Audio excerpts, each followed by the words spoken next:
The story opens at the Galactic Trade Station orbiting the planet Nexus Prime. Ambassador Tom Rivers stands before the Galactic Council, a collection of alien species who have ruled space for thousands of years.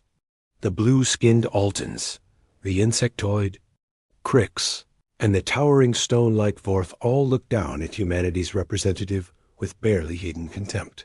High Counselor Vex of the Altans speaks with a mocking tone.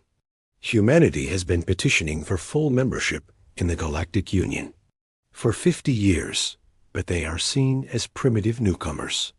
The Council has decided to give humanity a gift, an old, battered warship called the Defiance.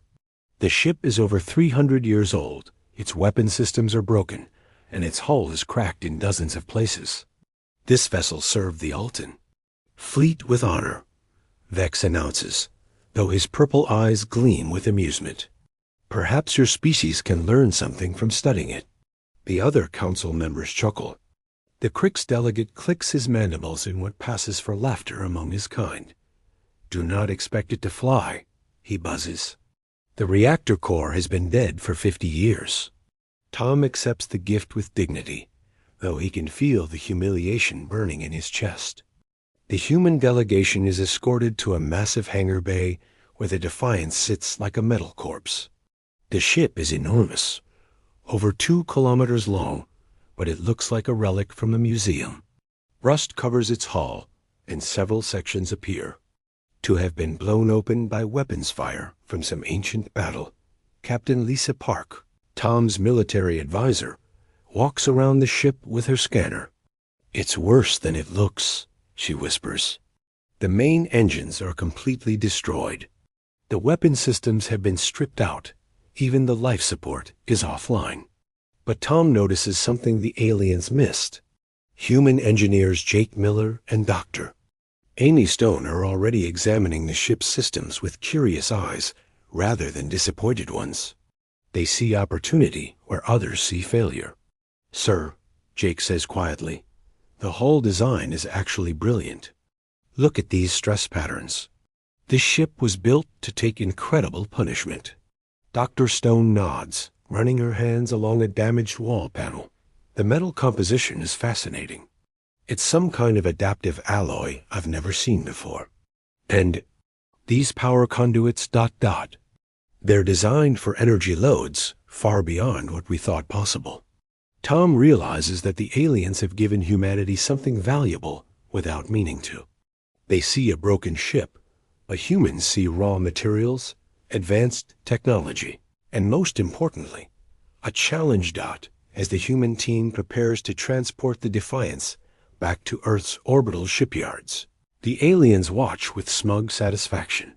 They expect humanity to struggle with the wreck for a few months before giving up. Some even place bets on how quickly the humans will come crawling back, asking for help. But Tom has spent enough time studying galactic politics to understand something. The Council doesn't. Humanity's greatest strength has always been taking broken things and making them better. From the first human who picked up a sharp stone to the engineers who turned scrap metal into spaceships during Earth's colonial expansion, humans excel at innovation through necessity. The story ends with the Defiance being loaded onto a massive transport ship bound for Earth. As the human delegation prepares to leave, Counselor Vex approaches Tom one final time. I hope you understand this gift comes with no warranty, Vex says with a thin smile. When your people inevitably fail to restore it, perhaps they will finally accept their place as a minor species in this galaxy. Tom meets the alien's gaze. Steadily. We'll see, he replies simply ... as the transport ship jumps to hyperspace. Carrying humanity's gift home, none of the aliens suspect they have just made the biggest mistake in galactic history. They have given Earth's engineers access to technology centuries ahead of human science, and they have done it while publicly humiliating humanity. The final scene shows the Defiance arriving at Luna Station, Earth's primary shipyard. Thousands of human engineers, scientists, and technicians gather to see the alien warship. Where the Galactic Council saw failure, They see possibility. Where the aliens saw an insult, humans see inspiration. Admiral James Cross, head of Earth's Space Defense Force, stands watching as the massive ship is moved into the largest construction bay. "Gentlemen," he says to his staff, "I think it's time we showed the galaxy what humans do with broken things." The first part ends with humanity beginning the greatest engineering project in their history, unaware that they are about to change the balance of power in the galaxy forever. *6. Months have passed since the Defiance arrived at Luna Station. The massive orbital shipyard buzzes with activity as thousands of human engineers work around the clock. What was once considered impossible has become humanity's greatest collaborative effort. Dr. Amy Stone leads a team of metallurgists in studying the ship's adaptive hull plating. They discovered that the alien alloy can actually repair itself when provided with the right energy frequency. "It's like biological healing, but for metal," she explains to the Engineering Council. Human scientists have never seen anything like it, but they approach the mystery with typical human determination. Jake Miller has taken apart and rebuilt the ship's power distribution system 3 times. Each attempt teaches him more about alien engineering principles. "They build for efficiency," he tells his team, "but we build for adaptation." His breakthrough comes when he realizes that human modular design philosophy can be combined with alien technology to create something entirely new. The project attracts brilliant minds from across Earth and its colonies. Dr. Chung Wang arrives from Mars with his expertise in gravitational manipulation. Engineer Maria Santos brings her team from the asteroid mining stations, where humans have learned to build incredible machines from salvaged parts. Even civilian inventors and hobbyists contribute ideas through the global network. Captain Park oversees the military aspects of the restoration. She studies the tactical data recovered from the ship's damaged computers, learning how alien species fight wars. They rely on overwhelming firepower and heavy armor, she reports to Earth Command, but their ships are predictable. They follow standard patterns. The real breakthrough comes when the human team realizes they don't need to restore the Defiance to its original specifications. Instead, they can improve it using human innovation. The alien reactor couldn't be repaired. SO human engineers design a completely new power system using fusion. Technology improved with alien principles.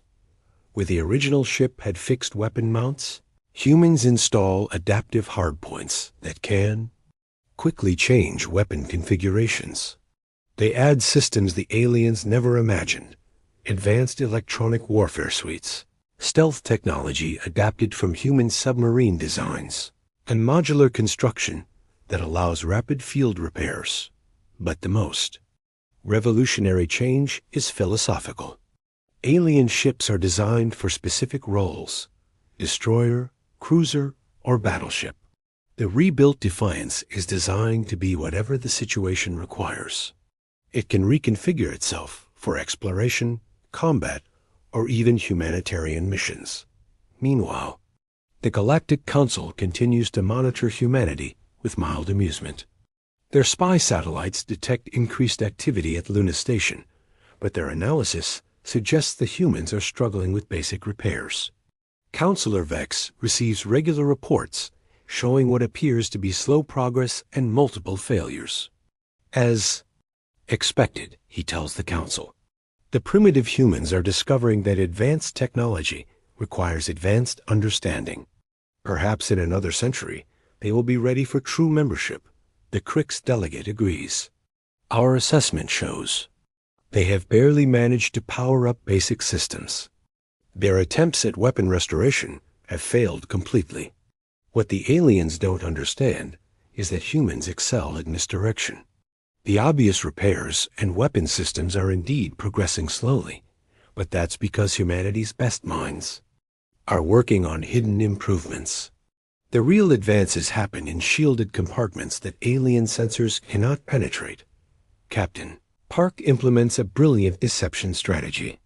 The exterior of the Defiance still looks like a partially repaired wreck. Scorch marks remain visible. Hull patches appear temporary, and several weapon ports seem inactive. But beneath this disguise, the ship has become something unprecedented. The human team faces their greatest challenge when they discover the ship's original AI core. The alien computer system is completely incompatible with human technology. But Dr. Stone realizes they can create a hybrid system. Human intuition and adaptability combined with alien processing power and knowledge. We're not just rebuilding a ship, Jake tells the engineering team during a late-night planning session. We're creating a new philosophy of space warfare. The aliens build ships like fortresses, strong but inflexible. We're building something that can think, adapt, and evolve. The second part concludes with a secret test flight in the outer system. The Defiance performs beyond all expectations, its hybrid systems working in perfect harmony. The ship can accelerate. Faster than any alien vessel, its weapons can reconfigure in seconds, and its defenses adapt to incoming threats automatically. Admiral Cross watches the test data with satisfaction. "How long before we're ready for the real test?" he asks Captain Park. "Another month for final preparations," she replies. "But sir, when we reveal what we've built, the galaxy will never be the same." As the Defiance returns to Luna Station under cloak, its true capabilities hidden from alien surveillance, humanity prepares for the moment that will change their status in the galaxy forever.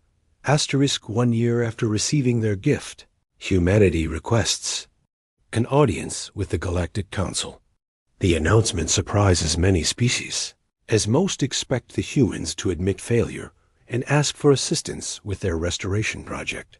Counselor Vex grants the audience with condescending grace. "Of course, we will hear what our young friends have learned from their struggles," he announces to the assembled delegates. The great chamber fills with representatives from dozens of species, all curious to witness humanity's expected humiliation. Ambassador Tom returns to the same podium where he stood a year ago, but this time his bearing is different. Confident, the alien delegates notice the change, but attribute it to human pride before an inevitable fall. "Honored Consul," Tom begins, "humanity wishes to express gratitude for the gift of the Defiance. Your generous donation has taught us much about galactic engineering and space warfare." Murmurs of amusement ripple through the chamber. The Vorth delegate's stone-like features shift into what might be a smile. "We are pleased the lesson proved educational," he rumbles. Tom nods respectfully. "Indeed it was. So educational, in fact, that we would like to demonstrate what we have learned. We request permission to conduct a live fire exercise in the Nexus System's asteroid field." The request catches the Council off guard. Live fire exercises are typically conducted by established military powers to show off new weapons or tactics. For humanity to request such a demonstration suggests either remarkable progress or dangerous overconfidence. Counselor Vex exchanges glances with his fellow council members. "You believe your repairs are sufficient for combat operations?" He asks with barely concealed skepticism. "We believe our modifications are ready for evaluation," Tom replies carefully. The council grants permission, partly from curiosity and partly from a desire to witness humanity's limitations firsthand. They expect to see a partially functional ship struggling through basic maneuvers. Such a demonstration would effectively end human pretensions to galactic significance. 3 days later, the Nexus System fills with observer ships. Every major species sends vessels to witness the spectacle. The asteroid field chosen for the exercise contains rocks ranging from building-sized to small moons, providing a complex environment for tactical maneuvering. The alien observers take positions at a safe distance and prepare their sensors. Admiral Crix of the Insectoid Fleet commands the Observation Task Force. "Begin recording," he orders. This should provide excellent data on human incompetence for our tactical assessments. A hyperspace window opens, and the Defiance emerges. From the outside, the ship still looks like a barely repaired wreck. Hull patches are visible, weapon ports appear inactive, and the vessel's movement seems sluggish. The alien observers nod with satisfaction at this, confirmation of their expectations. But then the demonstration begins. The Defiance suddenly accelerates at impossible speeds, weaving between asteroids with grace that defies its apparent bulk. Weapon ports that seemed inactive blaze to life, but instead of the expected primitive laser arrays, they deploy weapons the aliens have never seen before. Adaptive plasma cannons reshape their output in real time, cutting through asteroid rock like butter while simultaneously reconfiguring to disable electronic targets. Missile systems launch projectiles that split into smaller guided submunitions, each one capable of independent target selection and pursuit. But the true shock comes when the ship demonstrates its defensive capabilities. When the exercise controllers launch simulated attacks, the Defiance doesn't just defend, it adapts. Energy weapons that should penetrate its shields instead get absorbed and redirected. Physical projectiles trigger rapid hull reconfigurations that deflect impacts away from critical systems. Admiral Crix watches his sensors in growing disbelief. "This is impossible," he buzzes to his staff. "No ship can reconfigure its systems this rapidly. No defensive matrix can adapt to new threats." In real time, the demonstration's climax comes when the Defiance faces a simulated fleet engagement. Multiple drone ships attack simultaneously using standard galactic tactics. The alien observers expect to see humanity's restored ship overwhelmed by superior numbers and coordinated assault patterns. Instead, they witness something that challenges their fundamental understanding of space warfare. The Defiance doesn't fight like an alien ship. It doesn't rely on overwhelming firepower or impenetrable defenses. Instead, it fights like humanity itself, adaptable, innovative, and unpredictable. The ship's weapon systems reconfigure constantly, its defensive patterns never repeat, and its tactical responses seem to learn from each exchange. Within minutes, every drone ship is disabled or destroyed. The Defiance emerges without significant damage, its systems already reconfiguring for the next challenge. The alien observation fleet maintains shocked silence as the human ship completes its demonstration with a final surprise. The external hull patches fall away, revealing that they were never repairs at all, but camouflage. Beneath the disguise, the Defiance gleams with advanced armor plating that seems to shift and flow like liquid metal. Demonstration complete, comes Captain Park's voice over the communication channel. The Defiance is ready to return to port. As the human ship disappears into hyperspace, leaving the alien observers stunned in its wake, the balance of galactic power shifts forever. The aftermath of the demonstration sends shockwaves throughout the galaxy. Within hours, recordings of the Defiance's capabilities spread across every major star system. What the Galactic Council intended as humanity's humiliation has become. Their declaration of technological independence. In the emergency session, called immediately after the demonstration, the council chamber buzzes with panicked conversations in dozens of languages. Counselor Vex attempts to maintain order, but his usual composed demeanor has cracked. The implications of what they witnessed are too enormous to ignore. "The tactical analysis is clear," reports Admiral Crix, his mandibles clicking nervously. "The human vessel displayed capabilities beyond our current understanding. Its adaptive systems suggest technological advancement we did not think possible from such a primitive species." The Vorth delegate's stone-like features show unprecedented concern. "Our military advisors have reviewed the engagement patterns. The ship did not fight according to any known doctrine. It adapted to each attack in real time, learning and evolving its responses." But Counselor Vex recognizes a deeper threat than advanced technology. The real danger, he tells the assembly, is not just what they built, it's how they built it. In 1 year, humanity took our discarded technology and transformed it into something beyond our capabilities. If they can do this once, the thought hangs in the air like a weapon waiting to fire. If humanity can perform such technological miracles with a single ship, what might they accomplish with time, resources, and motivation? Across the galaxy, military planners work frantically to understand the implications. The Altan High Command convenes its most brilliant tactical minds, but their analyses reach disturbing conclusions.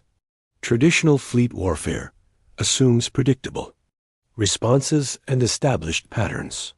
The Defiance had demonstrated that humans fight differently. They do not follow our rules, Admiral Zeth tells his staff. Their ship reconfigured its weapon systems 17 times during the engagement. Our vessels require hours or days to change weapon configurations.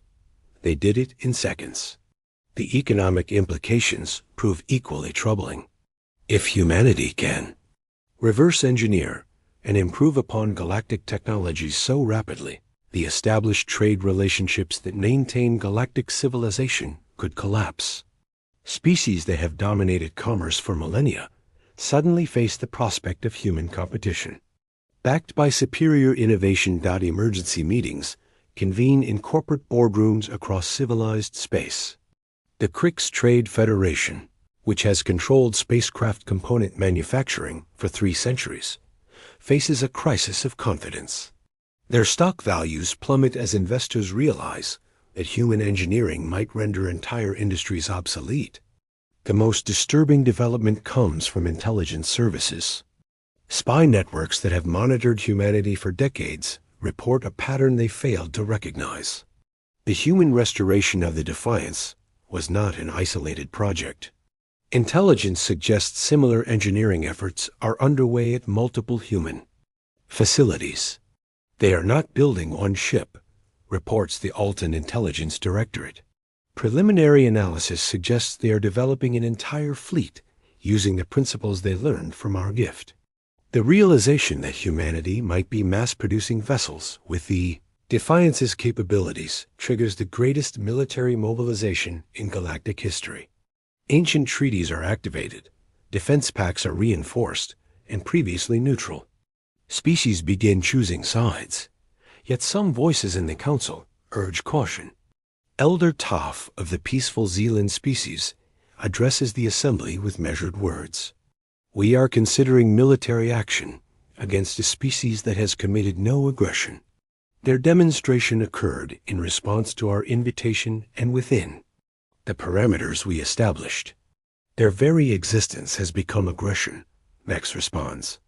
A species with such technological advancement cannot be allowed to develop unchecked.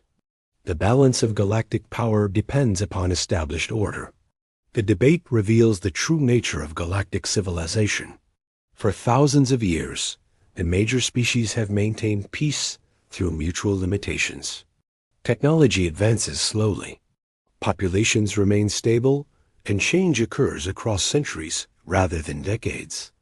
Humanity represents something the galaxy has never faced: rapid, unpredictable evolution. Meanwhile, on Earth, human leaders watch the galactic response with growing concern. Admiral Cross convenes an emergency meeting of Earth's defense leadership. Intelligence reports show massive alien fleet movements throughout the galaxy. They're scared, Captain Park observes. We proved that their technology isn't as advanced as they claimed. We took their discarded ship and made it better than anything they currently field. Fear makes them dangerous, Tom warns. The Galactic Council isn't just concerned about military capabilities. We've challenged their fundamental assumptions about technological development and species advancement. Dr. Stone reviews the intelligence data with scientific detachment. They're mobilizing for war, she concludes. The question is whether they'll attack immediately or try to contain us through other means. The fourth part concludes with both sides preparing for confrontation. The galaxy mobilizes its vast fleets, convinced that humanity must be stopped before their technological revolution spreads. Meanwhile, Earth accelerates its own preparations, knowing that the defiance was only the beginning of human space warfare. Evolution.war seems inevitable, but neither side fully understands what form it will take. Asterisk, the confrontation everyone expects never comes.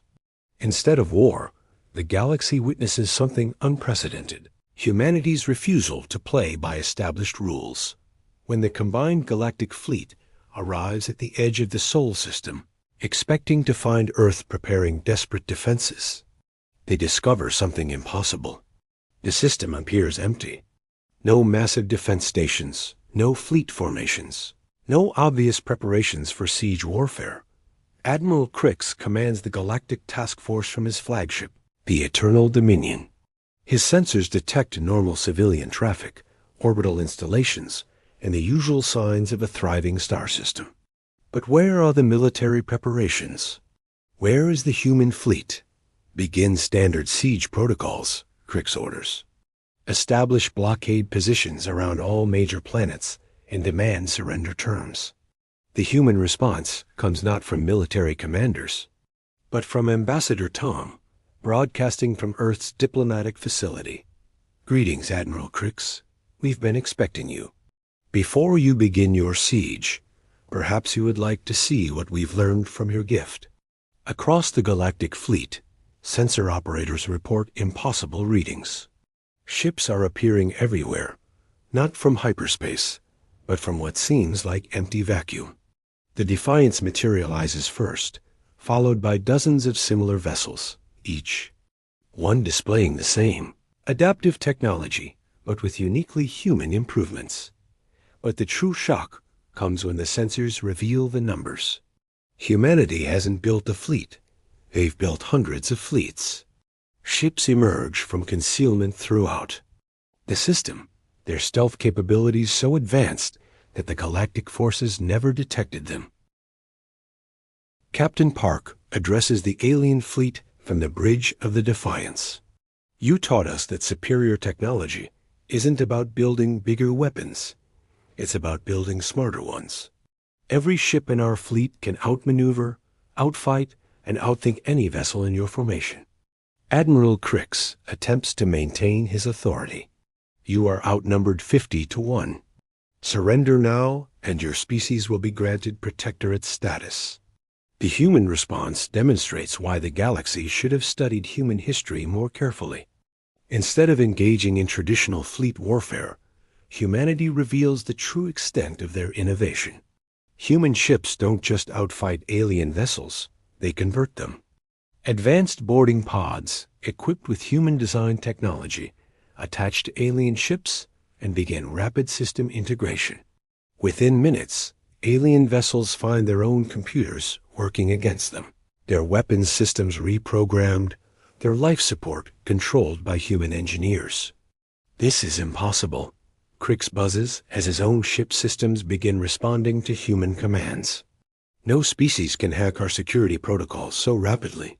You're thinking like aliens, Tom explains calmly. You build security systems to prevent known threats. Humans specialize in threats you never imagined.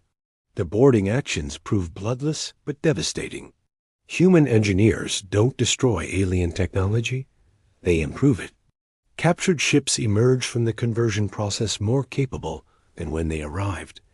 Their crews unharmed, but their loyalty transferred to human command. Within hours, the galactic fleet faces a choice: surrender or watch the remaining ships get converted one by one. The demonstration proves that traditional warfare has become obsolete in the face of human innovation. But humanity's true masterstroke comes in the aftermath. Rather than demanding subjugation or revenge, they offer something the galaxy has never seen: genuine partnership. We don't want to rule you, Town tells the assembled alien commanders. We want to work with you. Your gift taught us that every species has valuable knowledge. Imagine what we could accomplish together. The offer splits the galactic community. Some species, terrified of human capabilities, retreat to their home systems and close their borders. Others, intrigued by the possibilities, begin tentative diplomatic contact. The Zealand elder Toph becomes humanity's first alien ally. Humans do not seek conquest, he tells the Reformed Council. They seek collaboration. Perhaps it is time we learned from their example. Within a year, the galaxy begins to change. Human engineering teams work alongside alien scientists to solve problems that have plagued civilizations for centuries.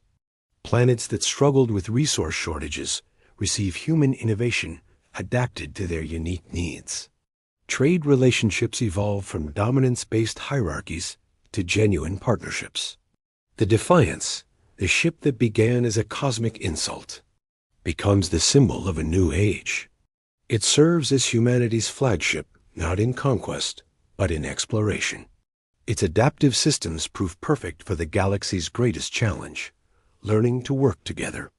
Counselor Vex, stripped of his authority, but granted the chance to redeem himself, serves aboard the Defiance as a cultural liaison. I still do not understand, he admits to Captain Park, how you accomplished so much so quickly.